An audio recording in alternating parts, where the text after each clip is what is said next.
What's up, guys? It's Rowan and Brooklyn here from Smart TV, bringing you another episode of the HSC Lit Program, affectionately known as #help. One of the key areas that we see students struggle in the HSC is analysis, and it's one of those key skills that you really need to develop, even more so now with the new HSC syllabus. Now, T.S Eliot in particular can feel a little impenetrable, and so in this episode, despite corona lockdowns, we want to show you how to analyse The Hollow Men by T.S Eliot, and it's part of Module B. Now, poetry can often be one of those things that, due to its ambiguity, it can be quite challenging to make sense of. And so our hope in this episode is that we can really help you learn how to analyse poetry. And we're going to use Hollow Men as an example, but we hope that it's going to equip you with the skills so that you're able to make sense, really, of T.S Eliot's other poems, but also poetry more broadly. And as a result, write really effective analysis as part of your HSC essay writing. So I suppose to kick things off here, if what we're trying to do, Brooklyn, is teach people how to write good analysis, what are a couple of those key steps that students should be aware of? Great, yes. So I think there's two really key steps that we need to look at when we're writing good analysis. The first one is that we need to make sure we're looking at a technique and we're showing how the effect of that technique is linking to our overall idea.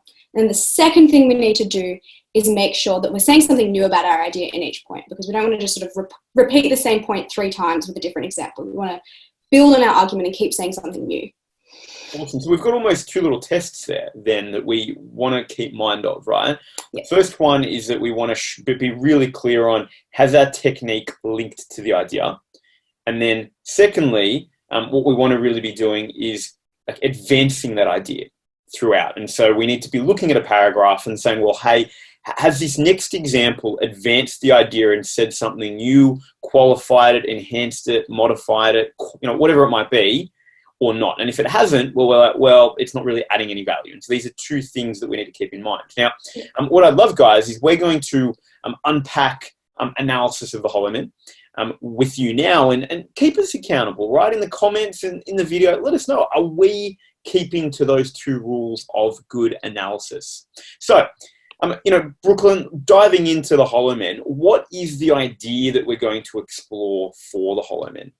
So we're going to look at the idea of liminality. Cool, liminality. I mean, that sounds like a cool word. It's a bit vague so far. Yeah, like what on earth is liminality? So liminality is a noun, and it refers to sort of the transitionary period between 2 things. So in the case of this paragraph, we're going to look at how The Hollow Men is a transition between the hopeless, like after World War I, where everyone's depressed because lots of people have died.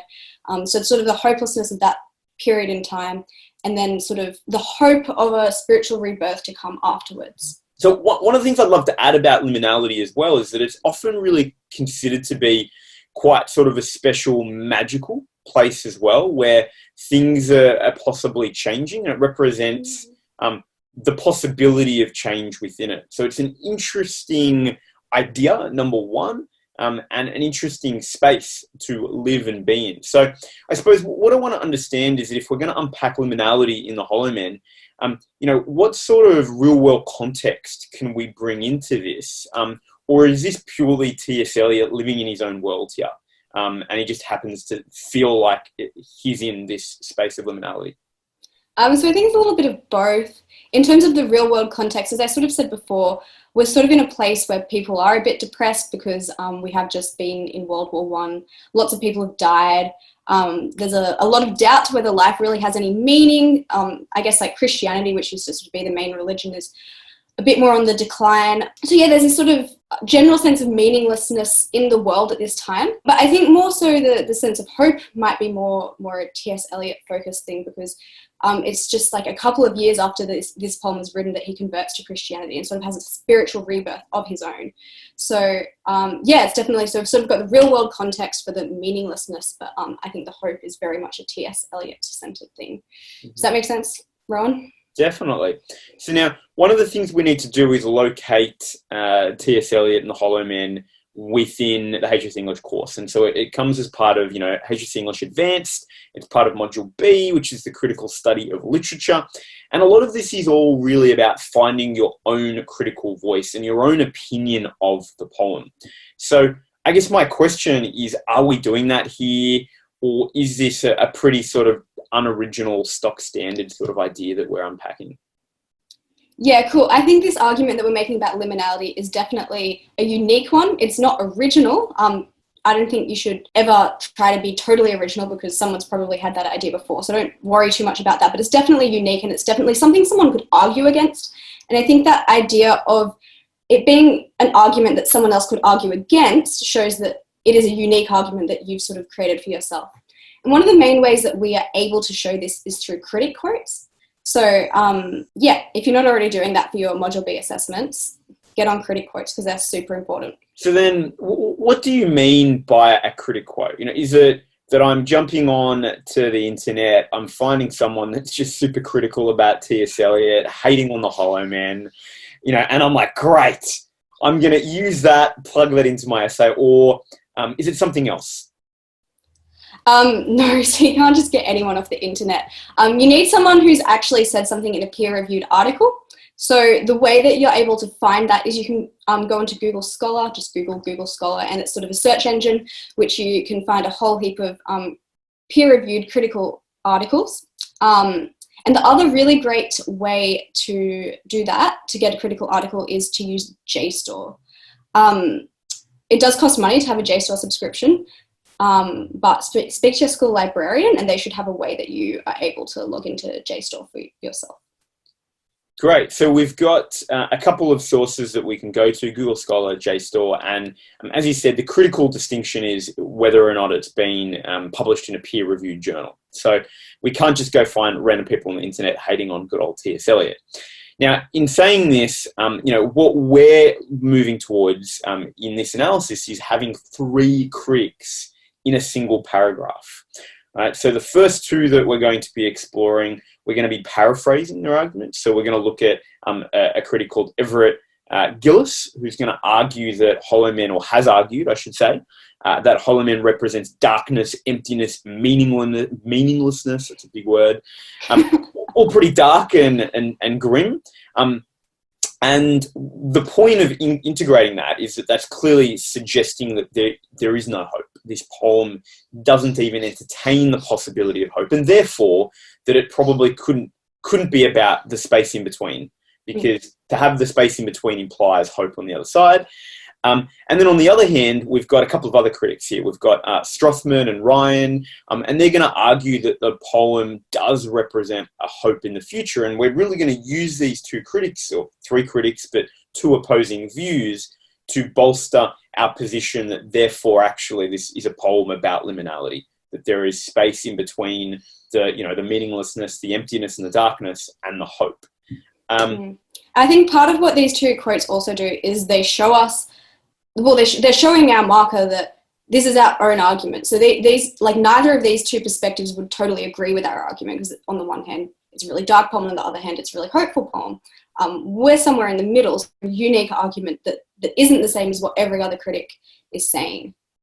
And so before we move on this, I think the critical things highlights is, maybe differently to some of the other modules, Mod A or even Texting Human Experiences to some extent, what this is really requiring you to do as part of the advanced Mod B is you're going to need to read a little more widely and read a number of critics, because it's not as though you're going to get 1 or 2 and go, great, that's it. A lot of your sort of personal voice and critical response is going to come from really needing to read a number of critics, and then from that stepping back and trying to understand where are they in opposition, and then what is the position in the middle perhaps that you could take as a student.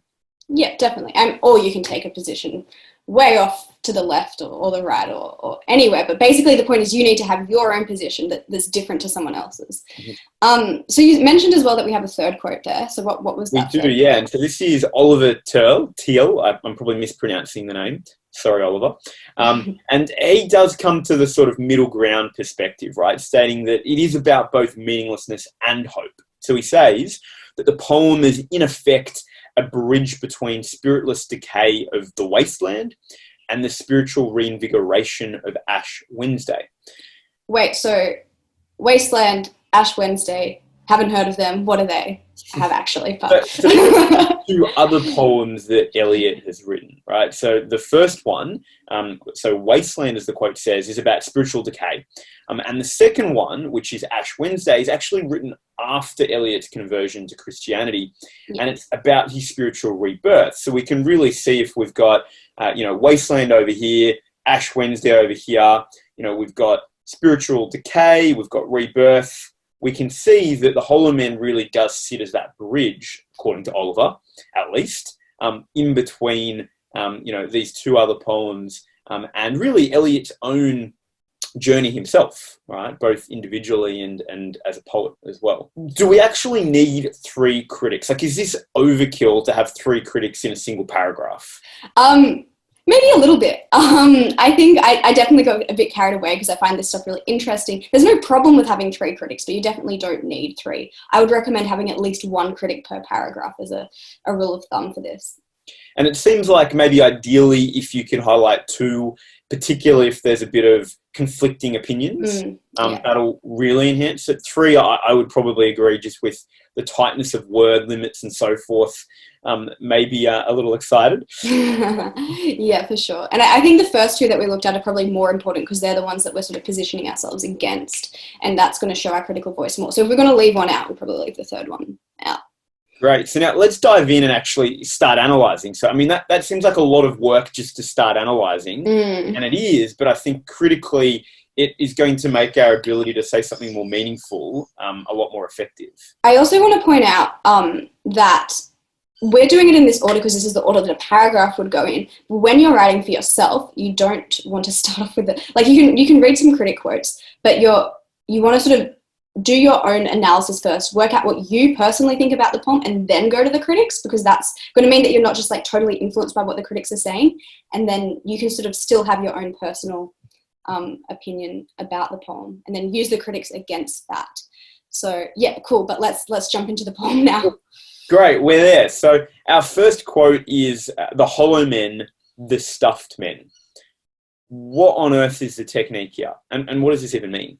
So we're talking about, it's sort of just an image that Eliot is evoking here, and our technique is a paradox. The main one I pulled out there is a paradox, because if you're hollow, then you can't also be stuffed. Those things are in conflict with each other. So that's what a paradox is, a contradictory statement. So yeah, is it possible to be both hollow and stuffed? Great. So we've got the words hollow and stuffed, and they both link clearly to some sort of meaninglessness in a person's life. So we've got, there's no substance or importance inside them. But I think the paradox itself then makes the meaninglessness even more absurd, because, particularly the point of being stuffed, but at the same time, that representing nothing and having no meaning. Is that the right way to read it? Yeah, absolutely. I think that's great. And what that really points at is that sort of side of the meaning, that sort of context of meaninglessness they're in at this sort of post-World War I society. And that really sort of backs up what our first critic was saying as well, about how he read the poem as a meaningless poem. So this quote definitely is really emphasizing those elements of meaninglessness. So this is setting the scene. The poem's got meaninglessness. We obviously want to now build on that idea through our next example. And so there's a couple of other quotes we want to include here. We've got between the potency and the existence. And then we have between the conception and the creation. What's going on here? So we've got a couple of contrasts here between 2 things. So we've got potency, existence, conception, creation. So contrast obviously being the technique we can use there. And another technique we have is sort of sexual allusions that we've got. So the language is ambiguous, so we don't have to read it that way, but we can definitely read potency as a sort of sexual potency, and conception as conception of life. Yeah, it's also clear that these sentences are referring to, sort of this liminal antenatal, which means like before you're born moment. So perhaps even an embryo. So we're sort of, situated between when a child is conceived and when the child is born. Great. So this, though, seems to be in stark contrast to the liminal space the poem was previously in, which was after death. So, we've just talked about we're in purgatory, we're dead, we've got the hope for either heaven or hell right now, and that's the liminal space that we're sitting in. But now we're going back to before birth, right? What's Eliot trying to say here? Yeah, for sure. And I guess that's the idea of liminality. It's a bit of like this confusing, weird space where we can sort of simultaneously be after death, but at the same time before birth. So this will sort of be a bit more, I guess, slightly more resolved by the end. Now we're going to move on to this idea of more hope in the future. So we started with meaninglessness, death, then we've moved on to this in-between liminality, and now we're going to look for more hopefulness, finally. Great, and so we can see that in the final lines of the poem. So the final lines of the poem say, the world ends not with a bang, but with a whimper, which doesn't seem like hope, potentially, on an initial sort of reading. What does it mean? So we have imagery here for the whimper, so that's our technique, imagery. And so we've sort of got this image of a newborn baby in our minds, a newborn baby whimpers. So this sort of reinforces that previous point that we just made about the poem sort of being situated in this place that's before birth. And what the poem actually culminates with is this birth of a child. The first thing that a child does when they're born is that they'll start crying, they whimper. And so what we can see here is this idea of rebirth, really, because something ends and something new is being created. And so in this sort of quote, we're really saying, well, the world is ending, which seems like that death, decay, meaninglessness, everything is lost, which, some of the critics have identified. But we've then got that very much contrasted with, but something new is emerging here, and that's what is evident and crystallized through the whimper. So we can definitely see that there is some hope. There is some hope that is being highlighted, which I think is really amazing, because while the world is ending, there is a new life, and that new life has everything ahead of them. Yeah, exactly. Yeah. So I think this is another example where I want to bring in a second quote into our analysis, just to give it a bit more punch to it, like back it up a little bit more, because I think the point you've just made is good, but it's probably not enough to totally convince someone that there's hope in this poem, as you sort of mentioned earlier on. So I think another point that we can use to back this up is our intertextual reference to the Lord's Prayer. So we have the quote, "Thine is the kingdom," which is one of what it says at the end of the Lord's Prayer. So this sort of use of religious language, it's fragmented, so it's not fully formed yet, but it still has this sense of foreshadowing maybe this hope that's going to come of this spiritual rebirth. And essentially, in Eliot's life, that's exactly what happens. He ends up converting to Christianity. Awesome. So, what we can see, therefore, through, unpacking this analysis for Holy Men is really that the poem is about this liminal space between hopelessness and hope. Or at least that's what we are going to be arguing as our personal point, despite other critics thinking otherwise. Now, as you can see, what we've tried to do really intentionally is advance that idea throughout the paragraph. So we started with, this idea of the hopelessness that is felt by Eliot and really, the modernist society that he lives in. Then we'll use our second example to start to show, well, maybe it's not all hopeless. Maybe there's actually this in-between space that Eliot and society is sitting in. And then finally we end it with, this sort of foreshadowing of a rebirth that creates hope for the future. And so you can see that the idea of liminality has been advanced progressively throughout, so that we have, one, actually proven that liminality, or at least argued persuasively, at least, hopefully, that it is about liminality, rather than simply just stating, well, this example, therefore liminality, this example, therefore liminality. And I think it often happen, I think, in a lot of paragraphs. Yeah, I think another thing is we probably could have just given 3 examples in our paragraph that sort of show that in-between state. But the effectiveness of the argument that we made was that we actually made this progressive argument from a space of depression and meaninglessness to that sort of more in-between space to something new. So that progression is actually what's going to make your paragraphs in your essays really stand out and really get that band 6 range. Amazing. So there you have it, guys. We have just unpacked for you how to analyse the Hollow Men. But really, what this has been much more about is, how to approach good analysis regardless of text type. It's also been about how you can approach analysis of a poem as a text type. And it's also been really about how you should approach using or thinking about integrating critics as part of Module B for HSC Advanced English. If you have any questions about any of that, analysis, critics, poetry, T.S. Eliot, leave it in the comments below. Myself, Brooklyn, one of the team, will reply. If you haven't already, hit the subscribe button. We're bringing you loads more videos, on HSC English, textual analysis, as well as other subjects, study tips, tricks, and more. So if you haven't, now's a good time to hit subscribe so that you actually get notified for future videos. And of course, finally, if this has been really helpful and you still need more help, you've got an assessment coming up and you're hitting a wall in how to actually analyze and construct your essay for T.S. Eliot or whatever text it may be, we've got an incredible team of teachers and tutors that can support you. Head over to artistsmart.com.au and get in touch. So we will see you on our next episode of #help.